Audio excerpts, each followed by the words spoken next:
Today we will talk about this fact, that how F-35 Joint Strike Fighters outflanked F-22 Raptors for one of world's biggest aviation deals. The single-seat, twin-engine F-22 Raptor is considered one of the best tactical fighters in the world.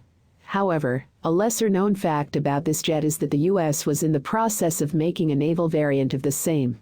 The Raptor was developed at the Aeronautical Systems Center, Wright-Patterson Air Force Base in Ohio. It entered U.S. Air Force, USAF, service in December 2005. The F-22 was supposed to be an air superiority jet, but its design also allowed it to conduct ground attacks, electronic warfare and signals intelligence missions. The aircraft was slated to replace the USAF's F-15 warplanes, while laying a greater emphasis on stealth, agility, and range. The Raptor, powered by a pair of Pratt & Whitney F-119 PW100 engines with augmented turbofans, was capable of reaching and sustaining speeds as high as Mach 2.25. It also had the ability to supercruise, maintaining supersonic speeds without using the afterburners. However, the service officially terminated the production of these aircraft in April 2009 due to cost overruns.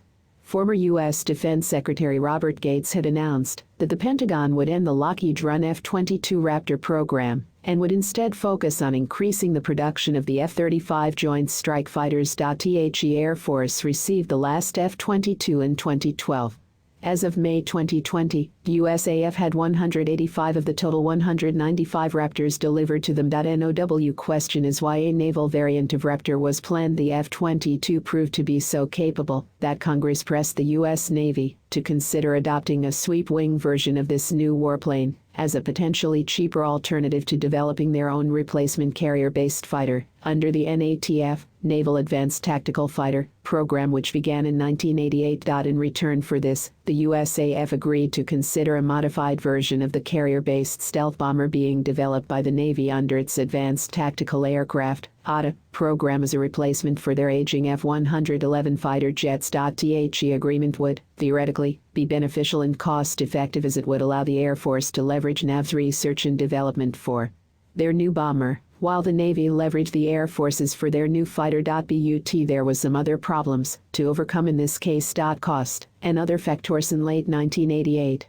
a Naval NATF program office was set up at Wright-Patterson Air Force Base, and the existing ATF DEM-VAL contracts were modified to include studies of potential NATF variants. However, the NATF program and the associated plans for a naval variant NATF-22 were soon seen as expensive, as the Major Aircraft Review reduced the peak production rates of both the ATF and NATF. This had the effect of substantially increasing the program cost. In 1990, Administration Richard Dunleavy, the official responsible for outlining the Navy's requirements for the new fighter, reportedly said that he didn't see any way the F-22 could be incorporated into an affordable plan for naval aviation. Consequently, the NATF-22 idea was dropped in early 1991. This was primarily due to the fact that the Navy realized that a series of upgrades to their existing F-14 jets could meet the Navy's air superiority needs through 2015. Some quarters believed that imposing a naval requirement onto an existing F-22 program would be similar to the mistake that the Department of Development, DoD, made in developing the F-111. In that program, the department had instructed the Air Force to add naval requirements to an existing Air Force engineering and manufacturing development concept with minimal disruption to the program. Subsequently, the naval version of the F-111 was substantially heavier and thus canceled in favor of a new Start Navy aircraft, the F-14 Tomcat. Even if the U.S. Navy would have opted to pursue the carrier-capable variant of the F-22, there would have been a lot of technical hurdles to sort out.